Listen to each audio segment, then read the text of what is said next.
ఆచి chicken masala. Farm house drugs కేసుపై స్పందించారు బీజేపీ నేత గువ్వల బాలరాజు. గతంలో ఎమ్మెల్యేల కొనుగోలు కేసులో బీజేపీపై బద్నాం మోపారన్నారు. మునుగోడు ఎన్నికల్లో టీఆర్ఎస్ గెలిచేందుకు ఈ ప్లాన్ చేశారన్నారు. ఫామ్ హౌస్ ను పాపులర్ చేయాలని రోహిత్ రెడ్డి పన్నాగం పన్నారన్నారు. అధికారంలోకి వచ్చాక డ్రగ్స్ నామరూపాలు లేకుండా చేస్తానన్న రేవంత్ హామీలు ఏమయ్యాయని ప్రశ్నించారు గువ్వల. పాలకులకు డ్రగ్స్ తో లింకులు లేకపోతే తెలంగాణలో ఎలా సరఫరా అవుతున్నాయన్నారు మాజీ ఎమ్మెల్యే. ఖచ్చితంగా రోహిత్ రెడ్డి గారు ఆ రోజు ఏదో సంచలనం సృష్టించాలి, ఫామ్ హౌస్ను పాపులర్గా మార్చాలని భావించినట్టున్నాడు.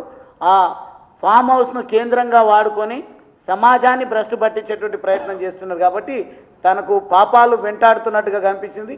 ఈ డ్రగ్స్ విషయంలో ఇప్పటికీ ఎందుకు ఇంపోర్ట్ జరుగుతుంది, ఈ డ్రగ్స్ ఎందుకు ఎక్కడి నుంచి వస్తున్నాయి, దీనికి కారకులు ఎవరు, ఒకవేళ ప్రభుత్వ పెద్దలతోన ఈ డ్రగ్స్ ముఠాలకు సంబంధాలు లేకుంటే ఎట్లా తెలంగాణలోకి ఈ డ్రగ్స్ వచ్చినాయో సమాధానం చెప్పాల్సినటువంటి బాధ్యత హోంమంత్రిగా, ముఖ్యమంత్రిగా, పాలకుడిగా రేవంత్ రెడ్డి గారి పైన ఉంది అనే విషయాన్ని ఈ సందర్భంగా తెలియజేస్తా ఉన్నాం.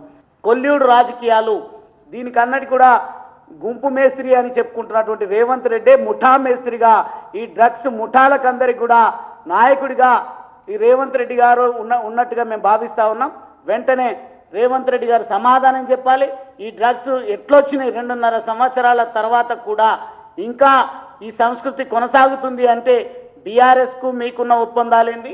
అదేవిధంగా ఈ పనికి రాని ప్రజాప్రతినిధులు, మాజీ ప్రజాప్రతినిధులు అని చెప్పుకుంటున్నటువంటి వాళ్ళు ఈ రకమైనటువంటి స్వేచ్ఛగా ఈ డ్రగ్స్ సాంప్రదాయాన్ని ఎట్లా ముందుకు తీసుకుపోతా ఉన్నారో పోలీసు శాఖ కూడా, డీజీపీ గారు కూడా సమాధానం చెప్పాలని నేను డిమాండ్ చేస్తాను.